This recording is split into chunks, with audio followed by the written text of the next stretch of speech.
Good evening everyone and welcome to the iRacing British Sim Racers Touring Car Championship. It's the Winter Series between the two big Pro Series of 2015 and 2016. We're here at Suzuka, the full Grand Prix course for 4 action-packed races tonight, rounds 13 to 16. My name is Andrew Woodhouse and as usual, joining us here live on Apex Racing TV and iRacing Live and Motors TV. Joining me is Alex Simpson and Adam Bath. And Adam, hope you can make a better intro than I just did. Good evening, Andrew. And good evening, Alex. We're at the Suzuka International Racing Course, the Grand Prix circuit. We've been here twice in recent seasons, and we were saying that a track that we thought wouldn't lend itself to overtaking, we've seen plenty of it, and nowhere else did we see that than last season, where Sebastian Schib managed to take all 3 race victories. Took a race victory in race 1 from pole, and then stormed through the field in the other 2 to take races in those as well. So, yeah, this track definitely lends itself to overtaking, and I think we're going to see more of the same in the 4 races that we've got tonight. Yeah, I agree. And Alex Simpson, iRacing World Championship driver, a man who's finished in the top 6 here, of course, in the iRacing World Championship Series. Alex, it's a historic track. It's held the Japanese Grand Prix on and off for over 30 years now. And just what is it about this circuit that the drivers and the fans love? It's such a great track. I mean, it's just the flow. I think any sort of real driver wants to challenge, this circuit actually has everything. So just huge variation. So high speed corners, medium speed, corners that flow into each other. Slow speed hairpins. It's just got everything, to be fair, and figure of 8 as well to boot. So awesome. Am I right that one of the things that I think that everybody loves is the fact that it's got every kind of corner imaginable. It was built as a test track, wasn't it? And that's why, you've got hairpins, you've got flat out corners, S's sections, and it's also a pretty narrow track as well, Alex. Very easy to make a mistake and go off here, and there's none of the runoff areas really that we see at a lot of these newer tracks. That's it. You can you got to push here to get the lap time out of it, and unlike some of the new Tilkodromes that will let you abuse the exits and whatnot, this will swallow you up really, really quickly. You'll be on the grass, in the gravel, and into the Armco very, very quickly. Adam, the only corner that they've slightly diffused was 130R, and I think that's just because it's such a fast corner that it was becoming a bit dangerous.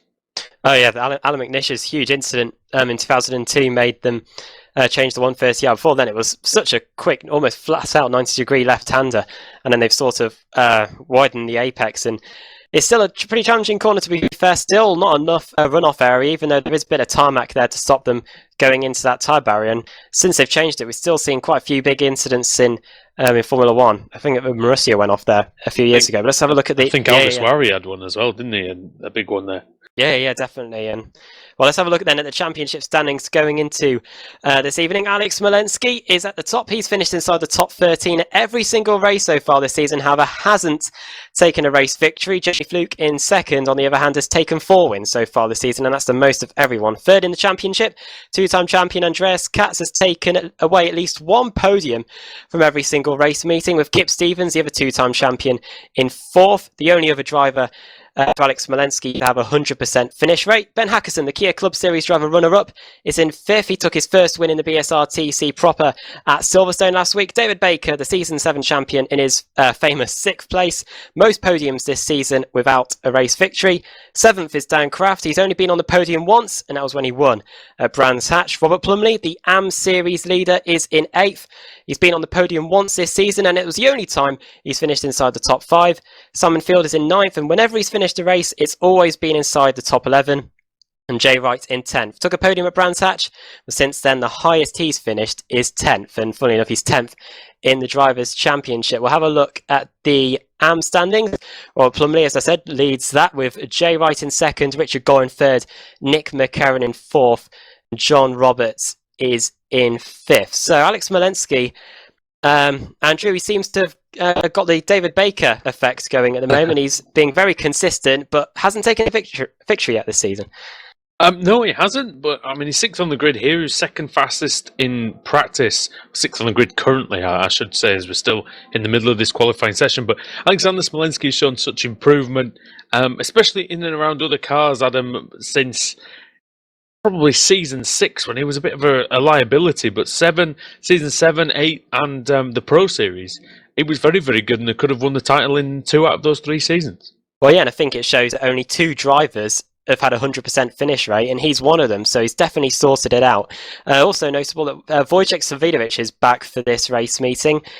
He took a race victory here back in Season 5. He won race 2 there, but that's the only time he's won here, and in fact had a bit of a nightmare back in the Pro Series. I think crashed out in race 1 while battling away with Sebastian Joe for the lead, and then got spun out by Ashley Sutton in race 2. So it hasn't been a good racetrack for him. However, he's on provisional pole at the moment by 1/10 of a second over Dancraft. We'll see if his fortunes can change in this race meeting tonight. He's got 4 races, of course, to try and get a race victory. And as we were saying before we went on air, whoever's been on pole position here for race 1 has got a pretty good chance of taking the race victory. 100% of the drivers that have been on pole have won the first race. Yeah, tremendous stats there, Adam, and of course illustrating just how difficult this Suzuka circuit is. Alex, for those who are new to this series and they've never seen Wojciech Savidovic before, what can we expect from the former champion? Well, he's very, very quick, hence the current provisional pole position as well. Great race driver as well. I mean, if he doesn't get into that first corner first, anybody who's got him behind is going to have them to deal with. He manages to keep his tyres fresh through the whole run. Not that I think tyres are going to be a problem today, looking at the overcast condition. Once they come up to pressure, the lap times will be very, very quick indeed, and no one should really see their tyres go off. So I think that's one thing some of the drivers will have that should help them out against him today. So normally when it's very hot, then he'll chase them down very, very quickly. But we won't be seeing that today, I don't think. So it's going to be tough, though. He's just showing his class with current provisional pole position. And he hasn't really been in the car as much as these guys. He's had a bit more of a break from the Pro Series. Might come back refreshed and renewed. And of course, we are on the iRacing.com service here, and we do thank them for their support of this series, of course, helping us to grow sim racing worldwide. So thanks very much to iRacing. And Alex, just tell guys at home, we will go over this later on, but how you can get involved. Yeah, absolutely. So, head on over to iRacing.com and you can sign up on there. There's plenty of offers kicking around, and you get a whole load of base content and tracks and cars along with that. If you've got yourself a gaming pad, or you want to go the extra mile and get yourself a wheel and a pedal set, then you can do. They're fairly cost effective now. And you get yourself set up pretty easy. Getting set up is very, very simple. There's lots of auto config, so most of it's all done for you. And you can be in a race in just a matter of minutes. It's very, very, very easy. There's lots of different races to go, not just the Kia, of course. So, for MX-5 all the way up to, the new McLaren MP4 430. And then on the oval side, if you fancy a bit of oval racing, you've got the, the Legends all the way up to the stock cars. Yeah, and of course, things like the IndyCar and lots of different types of racing going on. The races are scheduled for you. You don't have to arrange the races. You just need to turn up, and if there's enough people driving in the race, it becomes an official race, and you can score championship points, and you're rewarded for taking part in the seasons. And Adam, it's a growing service, iRacing, and there's so many different possibilities, isn't there, for your sim racing career? Oh yeah, you can forge a career in the GTs possibly, or forge the careers, as we've seen with many of these drivers, in the touring cars, of course, because last season we saw the first season of the official Kia Touring Car Series, and many of the drivers that race in the BSR TC have been showing their hands at that. And then, of course, you've got the infamous iRacing World Championship Grand Prix Series, the best of the best driving it out in the Formula One car, the Williams. They've been racing in the last few seasons. However, of course, they've now got the McLaren MP430 at their disposal. So lots of DRS and KERS will all be at their disposal during this season. And then we've got, of course, the beginning of the Blancpain Endurance Series, which many of the people on the Apex Racing team have been trying their hand at as that series builds up to its first race meeting in 2016. So plenty of opportunities for you if you want to get started on the iRacing service, and if you don't fancy forging a career in Formula One, there's plenty of other avenues as well. Alex, you are driving in both the iRacing World Championship Grand Prix Series and also the Blancpain Endurance World Championship. Obviously, there's a major difference between the two, but it's still a very, very high standard in both, isn't it? Yeah, the competition is crazy. You know, if you're a race driver and you want good close competition to keep yourself, keep your eye in, keep fresh, you really can get it here. The level of competition as you go up through the license class is so high in the World Championships. There's just nothing between them. I expect the fields this season are going to be covered by less than a second for 35 cars in the F1, and then of course in the GTs, I think that'll probably be even smaller, 0.7 of a second, something like that, over about 45 cars. So yeah, the level of competition is just crazy. And just how big a deal is it to you that iRacing have decided to support our series here with the BSR Touring Car Championship? Oh, it's great. It's amazing. I mean, it just validates all the hard work that everybody's put in it, from the administrators, commentary team, to the editors, you name it, the lot. I think it just shows what we're made of, really, and they want to support it as well. Adam, can you take us through the top 10 on the grid for this first race of the evening? Okay, then Wojciech Savidovic, he's back and he's on pole with Andreas Katz in second. So season 6 champion on pole, and the season 3 and 8 champion in second. Dan Crafton third, Jamie Fluke fourth, Alex Smolensky, the championship leader, is in fifth. David Baker in his customary 6th place there. Jerome Kaiser in 7th. Simon Field is in 8th. George Simmons in 9th. And Ben Hackerson, the Kia Club Series runner-up from the first season there, is in 10th position. All right, thank you very much. As we're not far away from the start here, a few people just being a little bit, shall we say, conservative on trying to get their car on the grid. Remember, in iRacing, the tyres do tend to build up temperature as you sat there waiting. Alex, is that what these guys are trying to avoid? I'm not sure, to be honest. I think with the tyre warmers now, are they will they want to leave it as long as possible? I'm not really sure, to be fair. I don't think it's going to matter too much. I fully expect that turn 1 is going to be pretty dicey.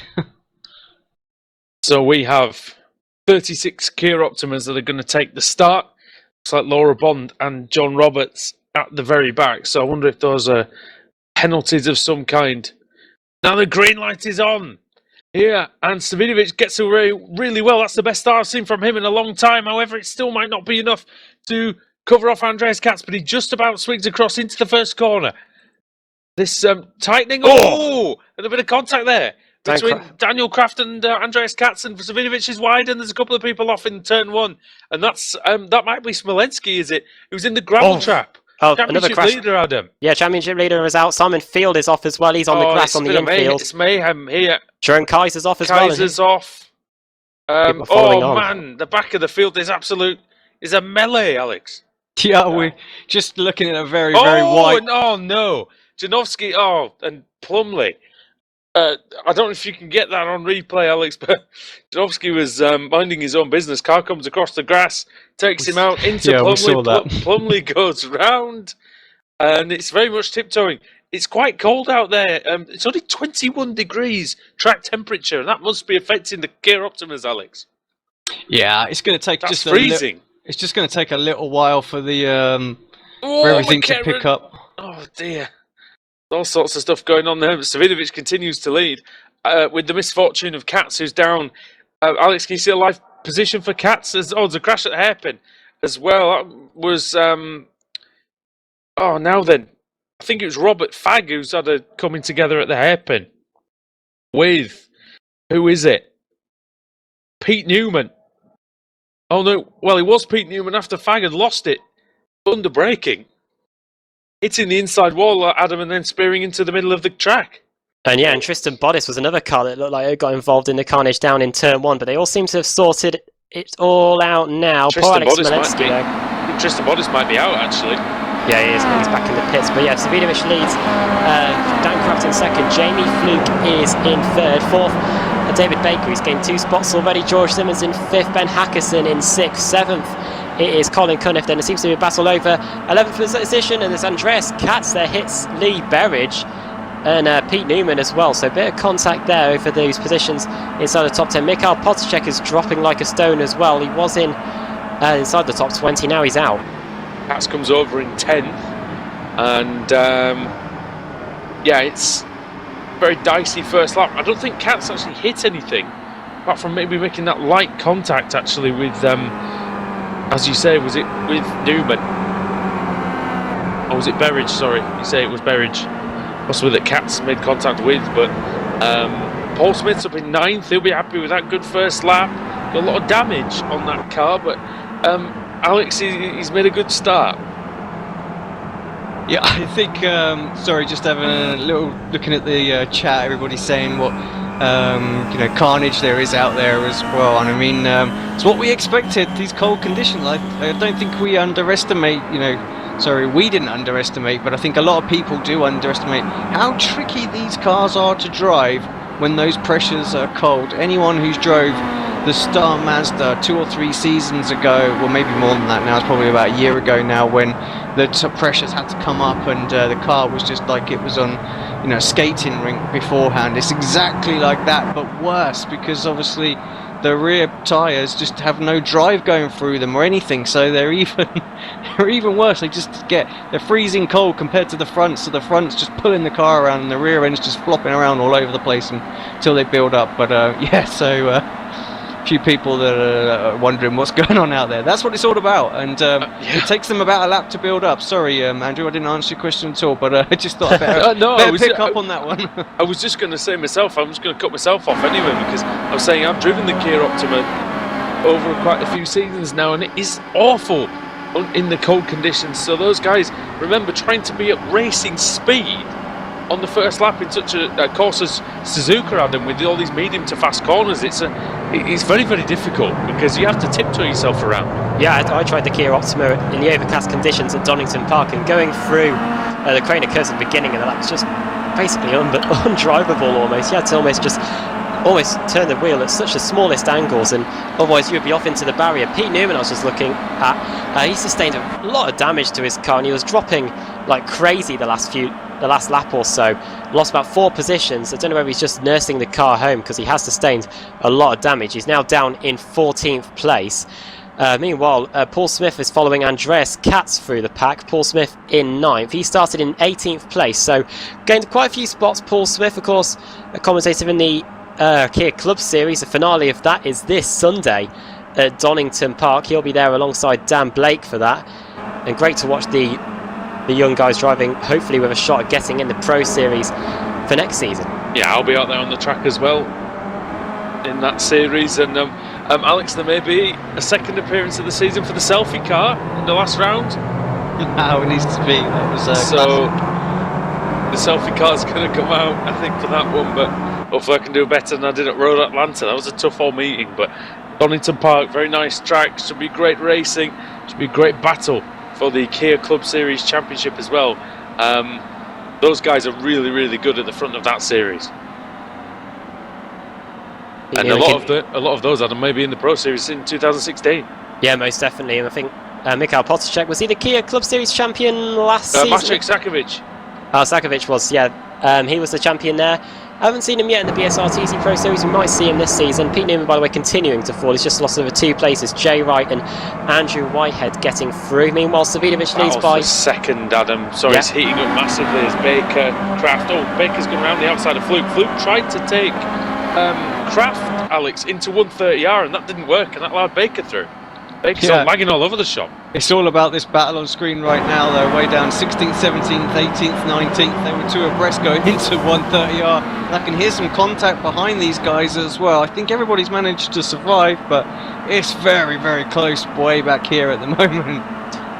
Alex Smolensky working his way through the pack as well. He's now up to 23rd place after spinning off in turns 1 and 2 at the beginning of the race. So reverse grid could be on for him if he continues at this rate. Laser Tour's teammate in front of him there of Scott Malcolm closing in on Max Wright as well. Who's that in the Eurochip Digital car? Rob Fagg. He's just got past Laura Bond.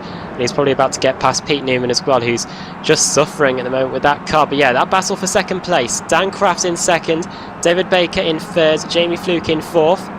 Have a look at the lap times last time around. Baker 2:06.1 compared to 2:06.8 from Dan Craft, and then 2:07.0 for Jamie Fluke. Heading under the bridge, which makes this Suzuka circuit so famous with its figure of 8 layout, and then up to the hairpin. A great overtaking spot on the racetrack, but I think David Baker's just a bit too far back to get anything done on Dan Craft this time around. 2:06.4 for Wojciech Svidovic, so he keeps plugging away there, slower than Baker but faster than Daniel Craft. But Craft did make an overtake, of course, he did have to defend the position from Jamie Fluke. Alex, there's a lot of dented Kia Optimas out there, isn't there? I'm not surprised after that first lap. Really There's not. a lot of ones that look like Derek Warwick's had a go on the track day, Adam. Yeah, well, most definitely, I think. And not surprised at all either, really. The overcast conditions, we haven't seen it in the BSRTC for a while, but it's back for this race meeting, and of course the driver's getting caught out in that first corner as well. So I wonder if we'll see any more overcast races. We've got 3 more races as well tonight as Baker closes up once again through 130R. We'll see if he's able to line up Dan Craft into the chicane at the end of the lap, the Casio triangle, and no way through there. Craft covering that inside line just a little bit. We'll see if Baker can get a run though on the exit of the chicane, almost having to go onto the grass and gravel there. He was that desperate to get a good run, and Craft having to cover the inside line, maybe? No, he moves back to the racing line as we come across the line. What were the laps? 2:06.6. They both did 2:06.6s, Craft and Baker. Down the inside, no way through still.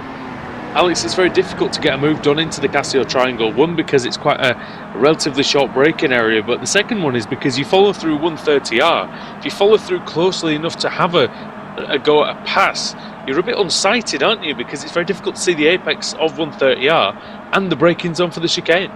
Exactly that. You know, it's just very easy to run wide, lose a little bit of time there, and your opportunity just slips away. So, yeah, got to have a lot of commitment to get through there. Unlike, high speed sort of open wheel cars with lots of wings on them. Yeah, it's not easy to get through 130R in these Kias.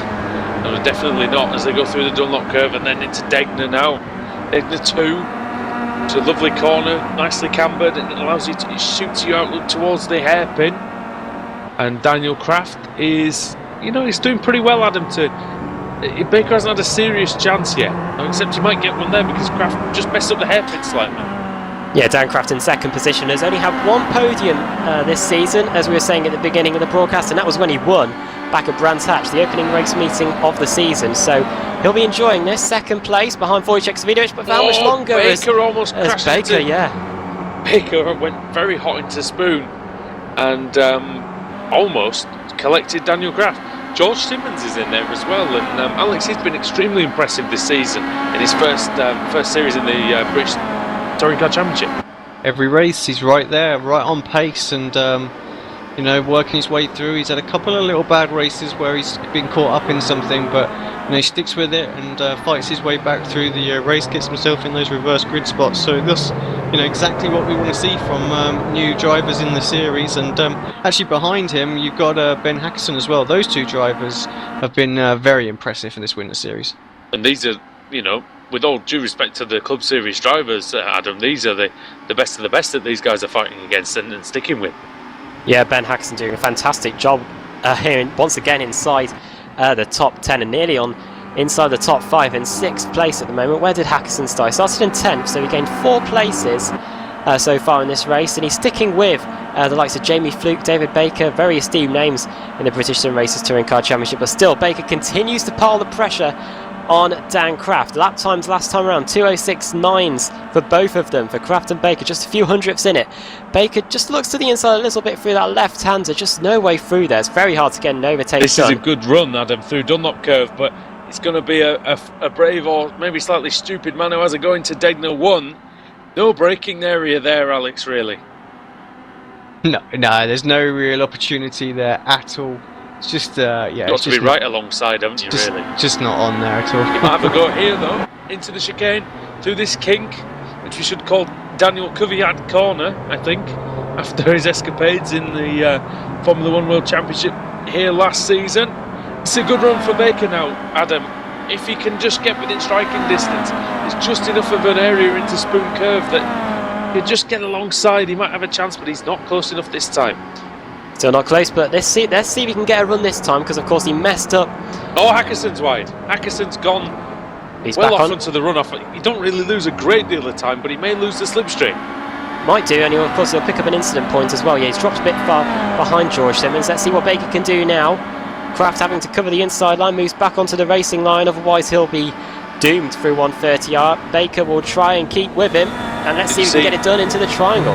Did you see Baker there though, Adam? He was he's thinking about the move. Oh, and Kraft just sits his car in the middle. To be honest, if you put your car in the middle there's very little the opposition can do. But Baker's got a nice run as he bounces over the second curve in the Casio triangle, and now he's right up behind Daniel Kraft as they go through the start-finish line for the 6th time. On to lap 7 of 10 here. Slightly longer races this week at Suzuka Circuit with the 2-minute laps. Baker still has to just settle for 3rd place into the first corner, but Fluke's got a nice run out there. He may get alongside Baker, but he's not going to be able to get through there. Very flat out section.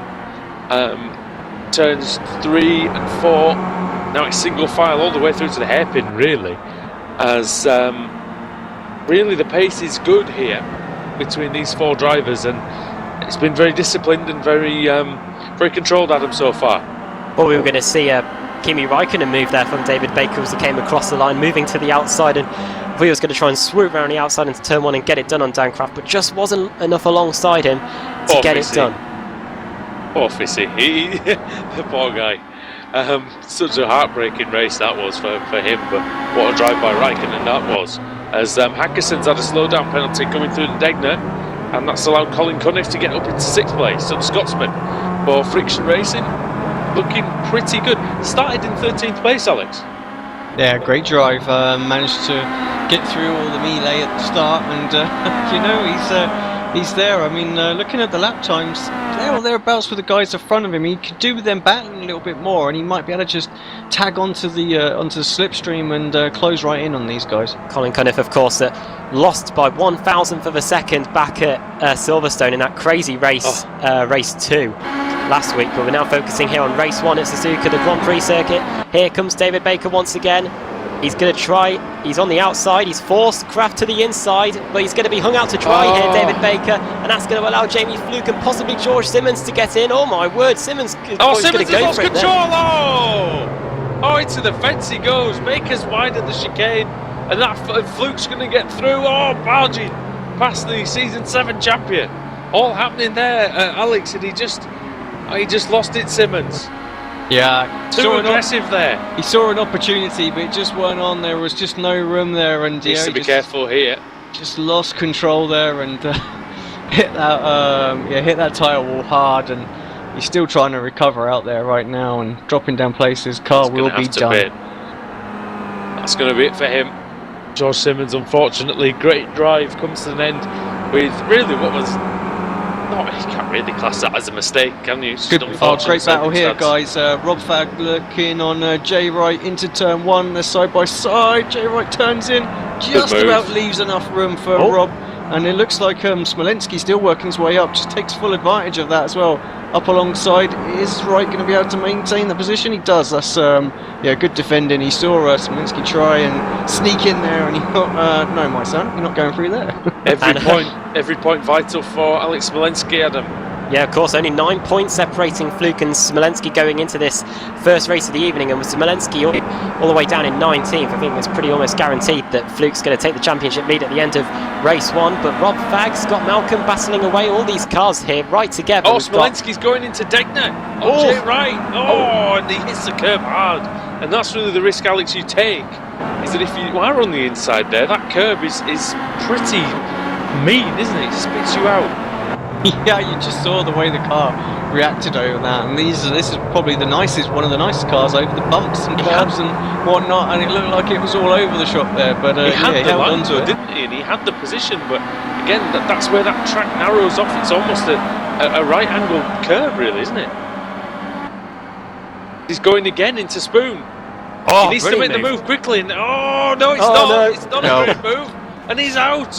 Surely he's out now. If he's not, he's going to have severe damage to the Kia Optima, and Alex, we said Spoon Curve was very difficult to pass at, and well, he's just proved it. Yeah, you've got to get it right. You've got to make sure that you're turning in, not pushing your competitor wide there, because we know how vulnerable these Kias are once you get tied together with the rear end and the quarter panel, and it just does exactly that. And it's got some serious damage on there now. People are starting to fly by him. He's only lost 4 places actually. Smolenski, maybe 5 now actually, thinking about it with McCarron going through, but battle for third. There's merits to finishing this race, Adam, for it, because he can get, oh no he can't, I think he's got the meatball, but I was going to say he can get the reverse grid pole, but he's not going to be getting that now. What happened to Jamie? Yeah, it happened to Jamie Fluke. Fluke's dropped down to 5th. I don't know whether he was off in the S's. I was going to say that Smolenski's only hope is him getting a full reverse grid. Oh, he hits the curb. Turn 3. And then just goes straight off. And yeah, apologies for Smolenski for jinxing him. I said he had a 100% finish rate this season. However, it might not be the case after that collision down at Spoon Cove. It was a very late move though, and I thought it might just pay off, but unfortunately Jay Wright was turning in just as he entered the corner, and then they were both off. Savidovic then, 1.5 laps to go for him, 6-second lead over Dan Kraft.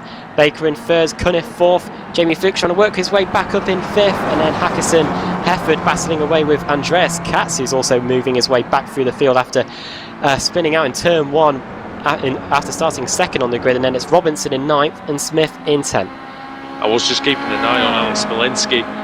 Looks like the driver has exited the car now, so he won't be taking any further part, just seeing if he could get that car back out. Wojciech Savidovic, meanwhile, is going to come through to start the final lap, and it's been a very successful return for the Polish driver, who many race wins last season, Adam, and he started off with one here, 1 start, 1 win. Yeah, he won the most races in the BSR TC last season, but unfortunately just circumstances in the showdown didn't really go his way. He had penalties at Interlagos, he had penalties at the Canadian Tire Motorsports Park there, and then he was on the back foot really. After that at Sebring, it looked like he had a shot at taking the title, but unfortunately that didn't materialise, and then heading into Daytona, the final race meeting of the season, he was merely battling over 3rd position with David Baker. I think he ended up finishing 4th as Fluke is side by side for 4th Cunniff. place. Cunniff round the outside using the momentum. Oh, very tricky, Alex, there to be side by side in this S's section, but these two are making it work. Yeah, it's very tricky. There really is only one line that's quick, so you can see how much time they've lost because Hackerson's right on them now. You're going to see the marbles developing there, Adam, as well. It's going to make overtaking very difficult later. Yeah, the marbles will be building up over the 4 race meetings tonight, and the battle for 2nd is still on. Kraft and Baker, they're still at it, and Kraft definitely saying no way to Baker through the Dunlop curve, and he's able to put just a 10th or so between them. Epic battle on this final lap of the race. Seen our fair share of epic battles already in the BSR Kia Club Series across the iRacing Kia, the BSR Touring Car Championship, of course, powered by iRacing. I've got Club Series on the brain. I think must be excited about the final round, which will be shown on Sunday on Apex Racing TV. There you go. Seamless transition, Alex. Seamless. It's an unintended plug right there, I think. Unintended plug. They're the best kind of plugs. As Wojciech Savidovic then, he's definitely plugged away in this one, and he's coming down the back straight now.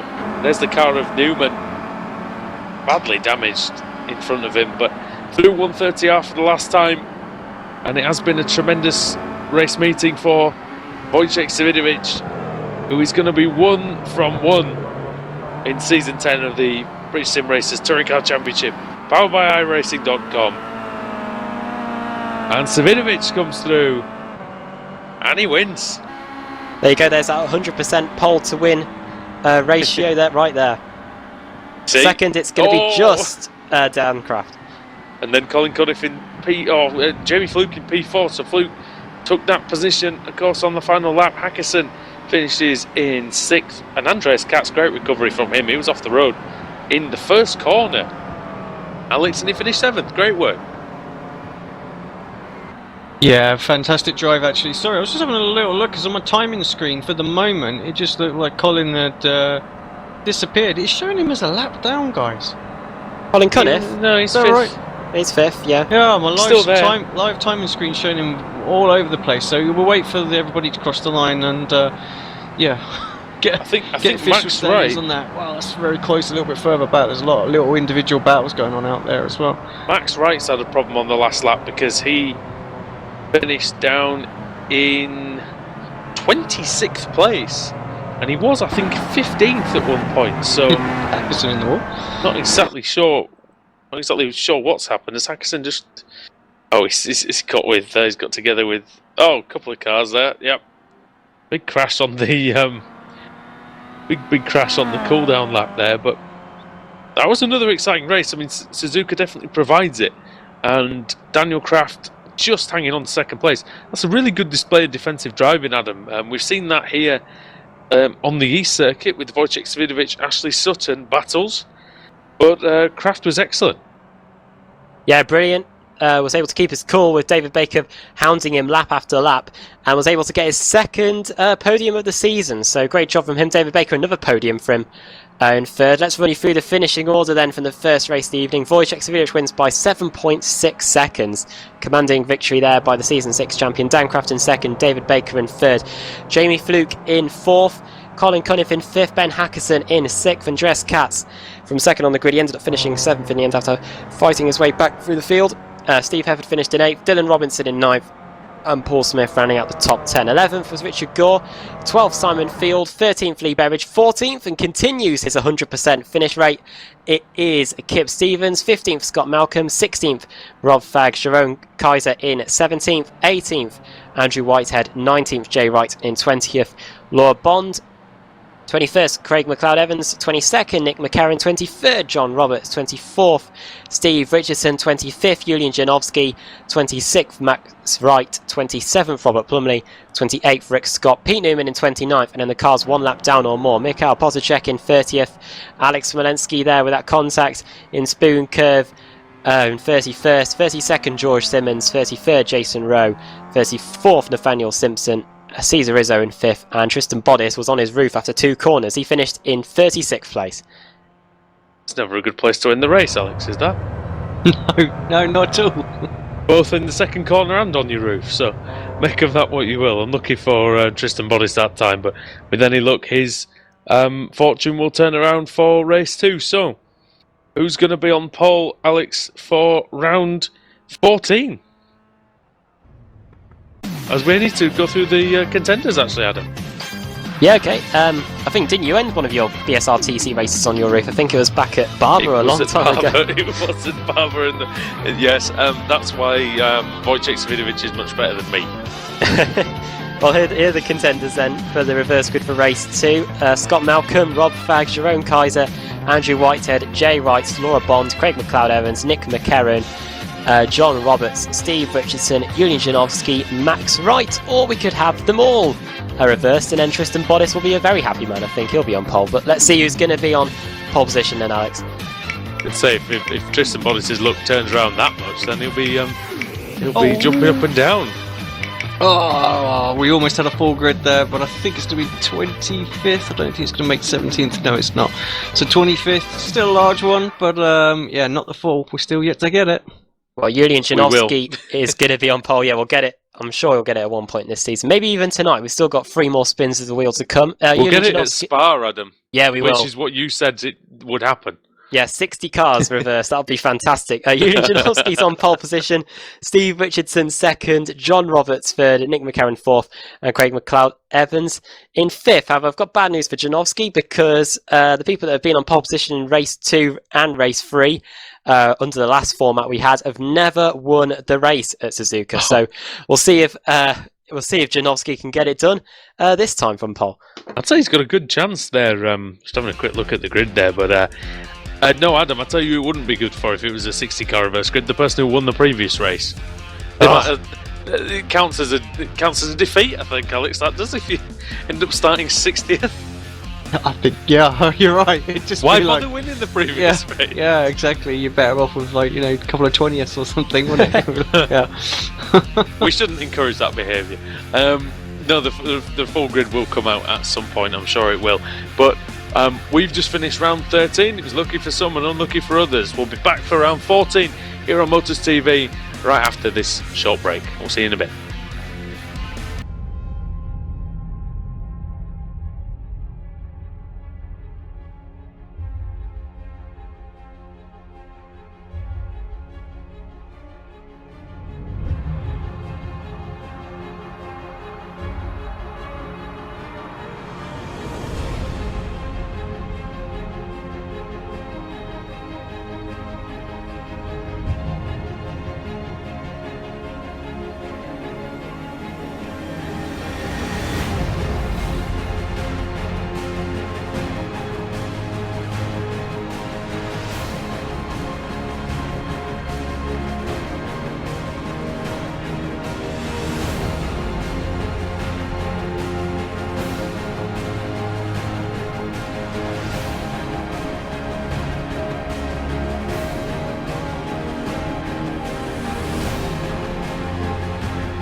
iRacing.com is a sim racing game that combines a true-to-life racing experience with an online community of virtual racers from all over the globe.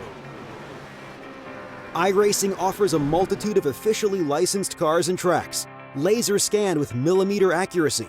Their car models and mechanical systems are based on real-world physics and engineered in cooperation with manufacturers and race teams.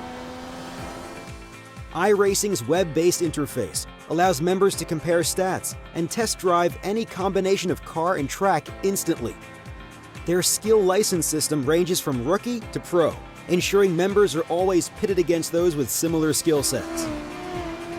Members are able to sign up for a weekly race series, compete in time trials, host a private race with friends, and participate in racing leagues created and run by the community.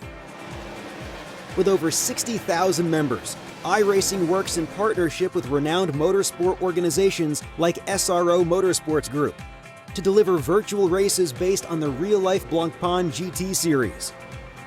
iRacing's Blancpain Endurance Series features team racing, giving members the ability to build a team and participate in races ranging from 3 hours to 24 hours. Additional partners include NASCAR, IMSA, V8 Supercars, IndyCar, allowing members to race in their very own 24 hours of Spa, Bathurst 1000, Daytona 500, and many more. iRacing.com, delivering the most authentic racing experience short of getting into a real race car.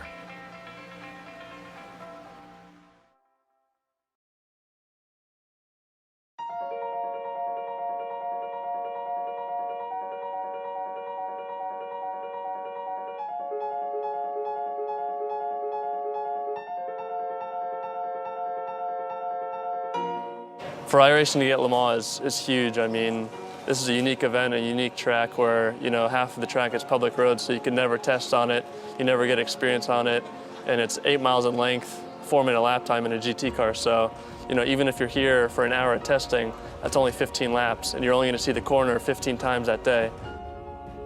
The first section going through the Dunlop area is pretty unique. You know, it's got elevation change and off camber.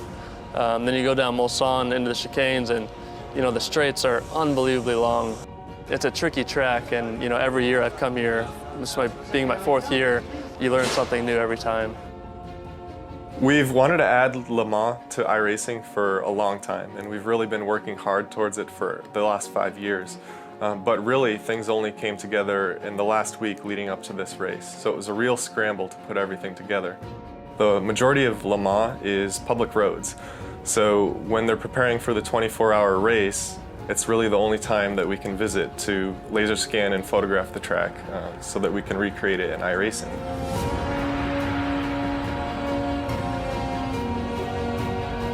We work closely with the ACO to get essentially exclusive access to the facility and everything that we needed to get the laser scanning and photographic reference that we need to create the track.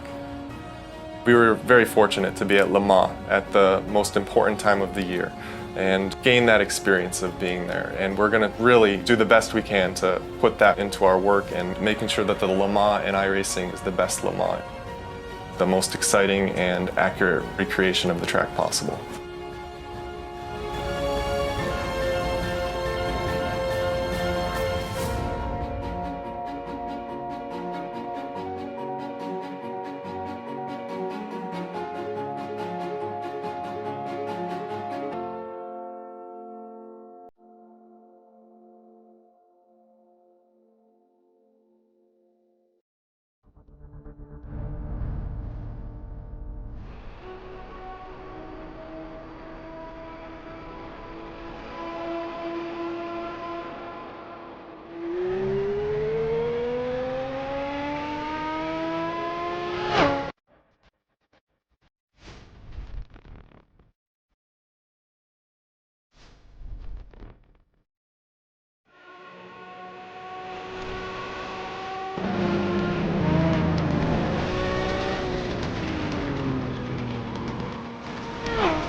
Welcome back everybody to the iRacing British Sim Racers Touring Car Championship from the Suzuka circuit in Japan, here powered by iRacing.com. My name is Andrew Woodhouse, and for the fourth time this evening I'll introduce my good friends Adam Bath and Alex Simpson, who are going to call the action with me here for the fourth 10-lap race around the Suzuka circuit. And Adam, we've got a very experienced driver on pole position in Pete Newman. Can he take the win? Yeah, he's had a bit of trouble so far this evening. Pete Newman, he was going very slowly in race one, but he seems to have got a bit of luck finally, and he's on pole position for the fourth race. Do you think he can? Start again, really. Do you think that I think he can win it? Yes, I think he can. I think, yeah, he's been starved of success recently, Pete Newman. I've got a sheet somewhere saying how many wins he's got overall, but I think he has got a good shot at taking the victory. He hasn't got too much experience around him, so we'll see how he's able to take the start. The conditions are definitely improved for this fourth and final race. Still 26 degrees, however the sun has come out from behind the clouds, mostly cloudy, mostly cloudy, and the track 34 degrees as well. So we'll see how Newman can get on. Alex, that's a man who so dedicated last season. He raced from a hospital bed to try and get himself into the showdown. It paid off for him. Yeah, it did. It worked. And now the reverse grid, the spin of the reverse grid wheel has worked for him as well. Yeah, frankly, I think without that, the stint that he did when he was in hospital, he wouldn't have made it. The points were that close, so yeah, all credit to him for that one, I have to say. Of course, if you finish the race, doesn't matter. As long as you finish, you still get those points. That's what makes it so important. Indeed, and we are very, very close to the start. We're in Suzuka. Fourth time this evening. Great shot. The revs are going to rise here.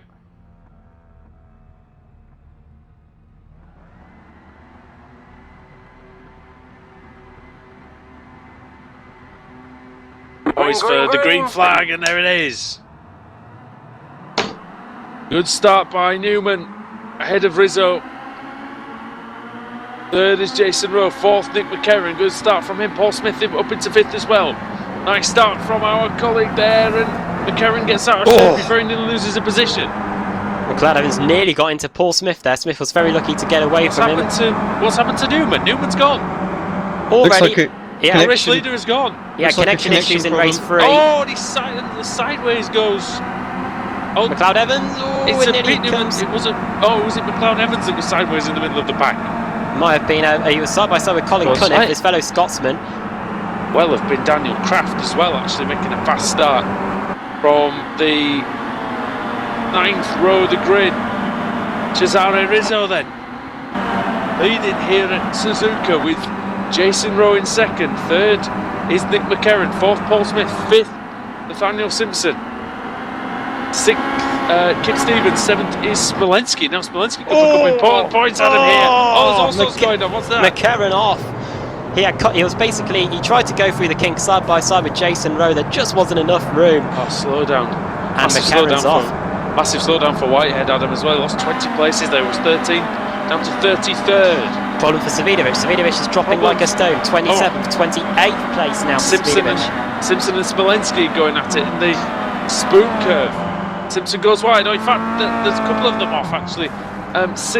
Jason Rowe was off, and I very nearly lost second place to Paul Smith. So Smith, who is a race winner in this championship. It was slow down for Svidovic as well. He's back up and going, but it just wasn't serving. This is again, we said this the last time. You get slow down that first lap, it just costs you dearly. Smith had to hit the brakes there to avoid Jason Rowe in 130R. It's going to go down the inside. Paul Smith. Late on the brakes. Well, someone was late on the brakes there, weren't they? Where sure indeed. who that was. Richard Gore almost hits the pit wall entry as he manages to try and get past. Look at this Julian pack. Janowski. McCarron pits from what was about 5th place, I think. Stevens trying to get past that Sonic the Hedgehog livery car of Jason Rowe, no way through into turn 1, and meanwhile, as anyone's guess, is in those positions. And Stevens, he's having his own connection problems as well. You said Pete Newman was unlucky, but to have a disconnection when you're in the lead, well, that's just about the unluckiest thing that can happen. It happened to Simon Field in Monza as Jason Rowe's off.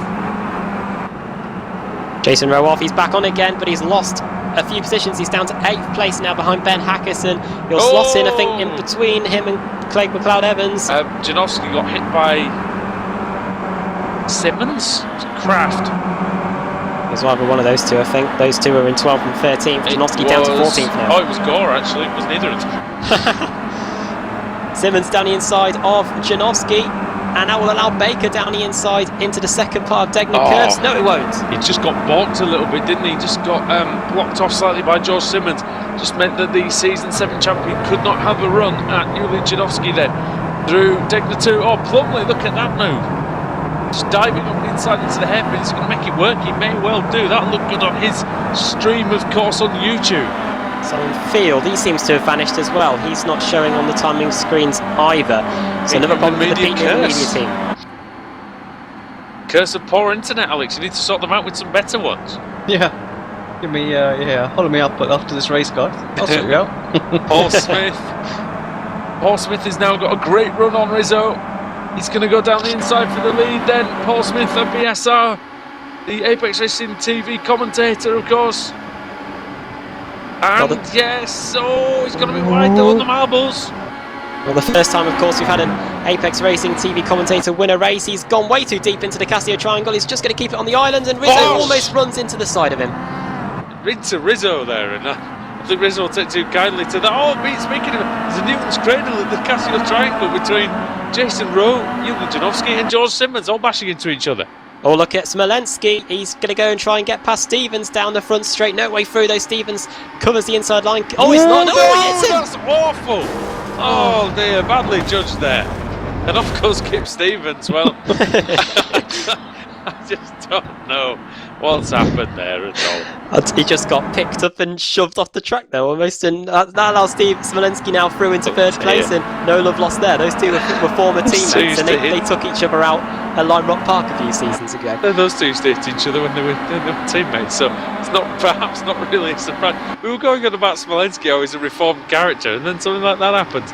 Meanwhile, Cesare Rizzo is still in second place, and he's now going to have to defend hard from the aforementioned, actually, Alexander Smolenski, who's going to think about moving to Degner 2, but he decides not to. He decides to keep his... He's definitely lost his no claims bonus over the years, Alexander Smolenski, but into the kink then. Can he outbrake Rizzo? Rizzo late on the brakes, and he manages to stay in second place. He's definitely improving his Rizzo, but he's in trouble now because Smolenski's got a nice run out of the hairpin. And Kaiser's keeping... Smolenski really goes into the grass there, and Kaiser's closing in on them now. He's got a great straight line speed. And who's that? Nathaniel Simpson and Ben Hackerson having a fantastic run up there in 6th place. We've seen that happen before, haven't we? Cars just getting slightly on the grass. Oh, and there's a nudge from Smolenski looking at the old bump and run on Rizzo, and that again, the Italian's not going to appreciate that too much. Alex is improving well, though, is Rizzo over these last few weeks. Yeah, I think it just needs more races just to get up to speed in the car. It is tricky to drive. Yeah, it's it takes a little hard while to get if you're not used to the front wheel drive. It's, there he goes. Quite a different technique. That was a different technique too. 130 yard as well. Very creative line. It was a scenic route. I think Ben Hackerson. Jason Rowe out as well. Round the outside. Brilliant move from Ben Hackerson. Yeah, Jason Rowe's come across. I'm not exactly sure where. Richard Gore and Craig McLeod Evans shoving each other, and that's going to allow George Simmons, to go around the outside there. Alex, I'm inventing new family members for you. Richard Gore is in 8th place over the line, and can he defend from Simmons into turn 1, Adam? Oh, it's going to be tough. I've just had a look at the incident between Baker and Jason Rowe. Oh, Simmons is wide. Simmons is wide, yes, indeed he is. And Richard Gore is going to try and swoop around the outside. There is just enough space, and that is the move done. Just to update you on what happened to Jason Rowe, it was him and David Baker. They had a huge crash going into 130 yard. It was a typical quarter panel move, I think, and they were both off. Is Baker out as well then? Baker must be out, I think. Yeah, he's down in the pits. So somebody else in the pits as well, Janowski. And Craig McLeod Evans battling away with compatriot Colin Cunniff, Rob Fagg there as well, and then the 2 new Holmes Digital cars. So great battle unfolding here in his 4th and final race of the evening, and Fagg's got a good run, no way through there, though in between Degners 1 and 2, but Cunniff and McLeod Evans, great battle to watch. This is over 2 Scotsmen, of course. 10th and 11th, yeah. Here we go up to the hairpin, no way through there. Oh, he gets a nudge. Well, there's no way through there. Rob Fagg, Laura Bond. Laura Pond pays him back, and she's now hitting Colin Cunniff. To be fair, she had to get out of that, otherwise she would have turned him round. And but look at the positions, Alex, that Laura Bond's lost because of that good sportsmanship, if you will. Yeah, well, what can you say? No, look, you can do really. Oh, she gets hit by Plumley. Paul Smith leads. Everything's going out the window here. Savinovic around the outside there of Jay Wright. That's a good move as well. If you can keep that you can keep that one coming out of Spoon Curve. I can't speak, everything's going wrong. And there's all sorts of battles going on out on the track. A great 4th race here at the Suzuka International Racing Course. Wonder if a bit of fatigue's coming into play here. It is, of course, 22:11 at night in the UK, and maybe for some others in Europe it's almost 1:45. Fatigue setting in for the commentary team as well as the drivers. Paul Smith with a relatively clean Kia Optima at the moment, but it may not stay like that because we've seen what Alex Smolenski can do. Is Smith going to defend the inside line? No, he's going to just leave the door open for Smolenski, and I'm not really sure that that's the best strategy unless he can keep it around the outside. And no, he doesn't. He doesn't fight that whatsoever. I'm actually a little surprised. Yeah, I would have thought, you know, maybe he just wants to Oh, tuck well, in he might not behind. need to fight it because Smolenski's all over the shop. And Paul Smith's trying to either be very smart and say he'll know that Smolenski will make a mistake or something, but he nearly did there. Kaiser, of course, closing in on Paul Smith as well. Oh, he's going to have a go into Dunlop curve, maybe? Oh, it's no. a brave effort there and a good try. He's he's gone off. on the gravel now. Oh, he's got rear right damage, I think. Yes, Smith. yeah, you can see that. So That might be affecting him then, Alex.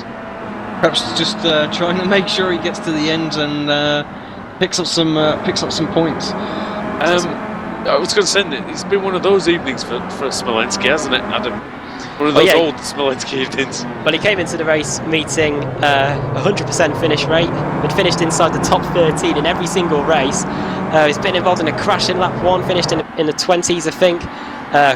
Went out in race 2, I think. And Oh, look at This is tight. This is close. Is this Wright, Plumley, Yeah. and I thought it was Wright, Plumley, and Richardson then over what is, I believe, is it about 15?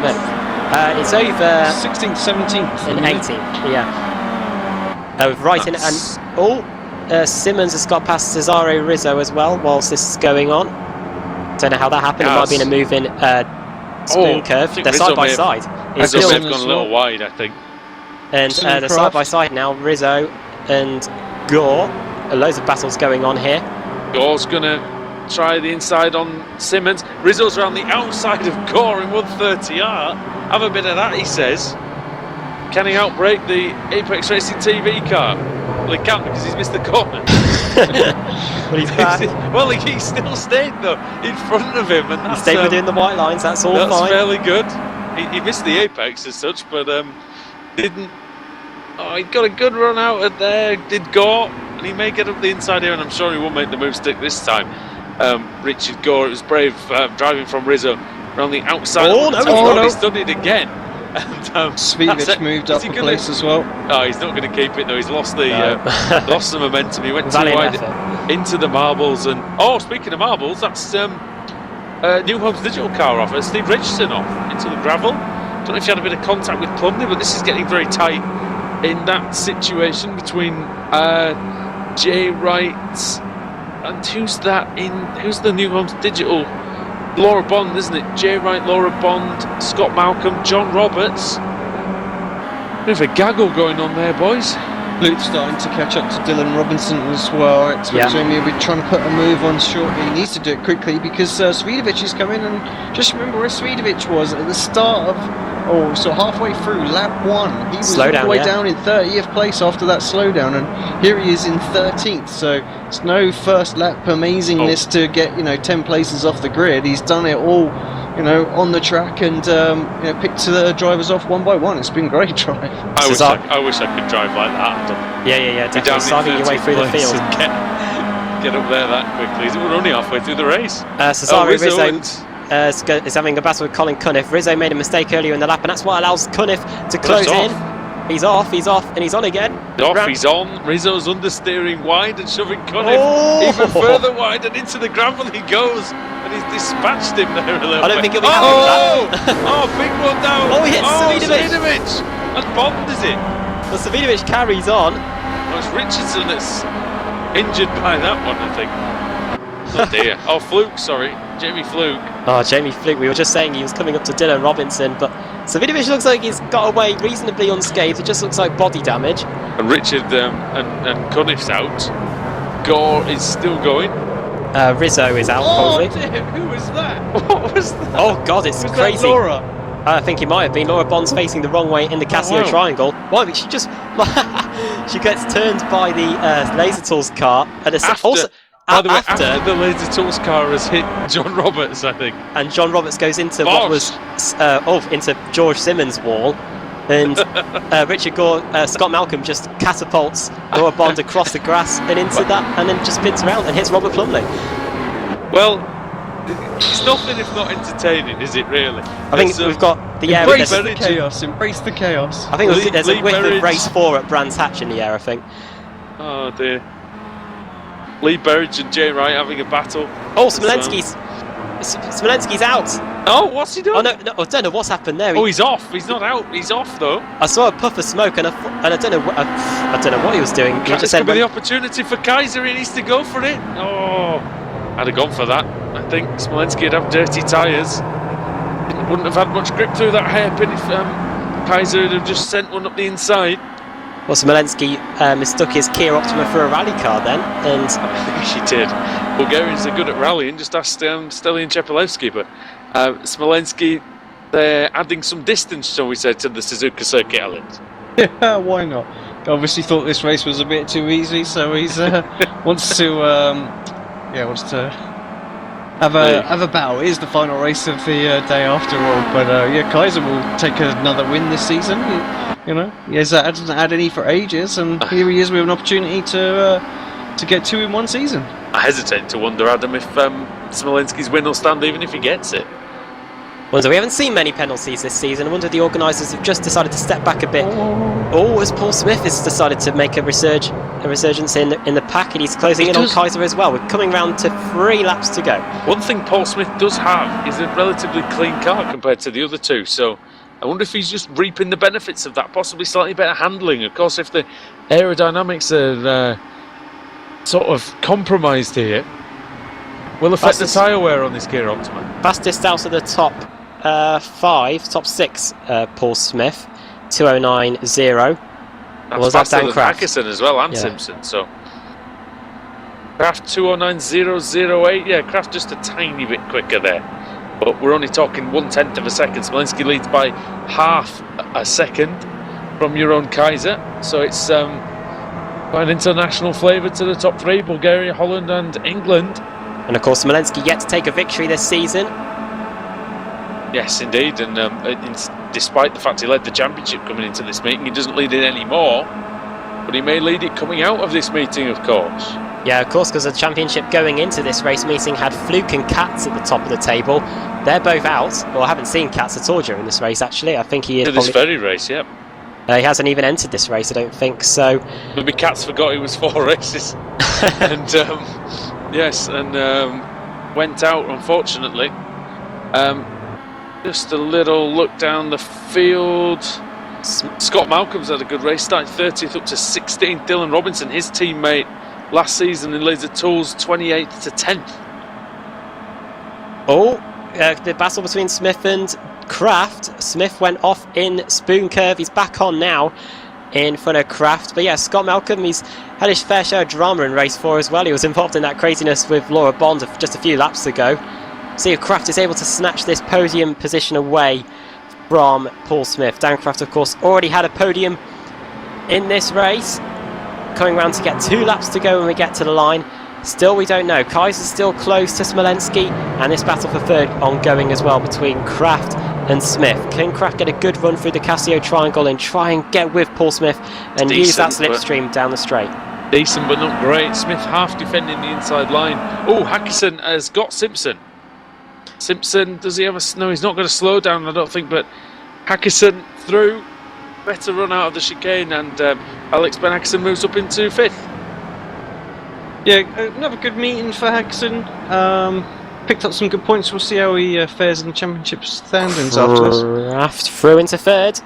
That was probably a move down in turn 1 and turn 2. We didn't see it, but...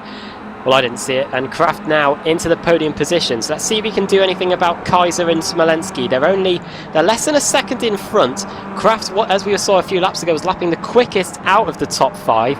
We'll see if we can get anything done. But of course, he's still got to fend off Paul Smith, who still looks pretty racy in these closing stages of the race. No, Smith doesn't have a great deal to lose, really, in real terms. Neither does Kraft, I guess. But Smith just trying to hang on. But, oh, well, he might have a chance. Kraft's gone a bit wide there. He loses a bit of momentum. And towards the hairpin, there's going to be no movement there. So with 1 and a bit laps to go, Alexander Smolenski still leads from your own Kaiser. Kaiser was just a fraction of a second quicker on the previous lap. 2/100ths of a second. And Adam, what's the Dutchman going to have to do if he's going to get up there and take the win? Gonna have to pull something pretty big here to get it done, because Smolenski's slowly easing away. However, we have seen Smolenski's been prone to making a few mistakes in this fourth and final race of the evening. He managed to take out Stevens in spectacular fashion down the front straight, and he made that mistake, of course, in the Degner curves. But as Kaiser makes a mistake on the exit of Spoon curve, it's going to be very tough. He has got one more lap to go. The gap is 9/10 of a second. I think it might just be too much of a ask for Kaiser to get it done. We'll see what happens. Wojciech Savidovic looking to take, I think, is that 8th place, Alex, or is it 7th place? 7th, I think. Away from George Simmons. Yep, 7th. Simmons defends the inside line. Say half defends that move again, just going defensive on Savidovic, and Savidovic has got a nice run out of there. And Alex, can he get this move done in turns 1 and 2? About to find out. He's got a great run. Simmons is going defensive. He knows he needs to. Alongside, side by side. He knows Savidovic is good enough to carry it around the outside. Oh, Simmons just floored the throttle there. Tried to overlap Savidovic. Savidovic just manages to eke out a gap on the inside, but he's going to be compromised for the next. He's compromised now. Back onto the racetrack, and Simmons has been disqualified. Simmons is disqualified. I was just about to say he was my driver of the race meeting, but then that happened. Well, he's gone now, unfortunately for him. Wojciech Savidovic, I suppose for him a timely 4X, but not so much because he lost place to Richard Gore. Just behind them, Dylan Robinson, Jamie Fluke fighting it out for 10th place. I think it's now 9th, actually. Yeah, 9th and 10th at the moment. Looks like Dan Craft might have slow down for Robinson. Dylan Robinson. So Fluke's through. Sorry, Alex Craft. Yeah, Craft closing in on Kaiser. If there's going to be a move in the podium positions, this is the one it's going to be, I think. Although Kaiser got a good exit from the hairpin. What's this going to do to the table then? Jamie Fluke in 9th. Smolenski out in the lead. The gap between them in the championship standings going into this race meeting, into this fourth and final race, was about 35 points or so. So we'll see if the championship changes hands after this race. Either way, Smolenski's coming through. Of course, fastest laps, things like that ought to be taken into account. Savidovic and Gore still battling away. Smolenski's through 130R for the last time. Can Savidovic defend from Richard Gore? He's just taken the place from him.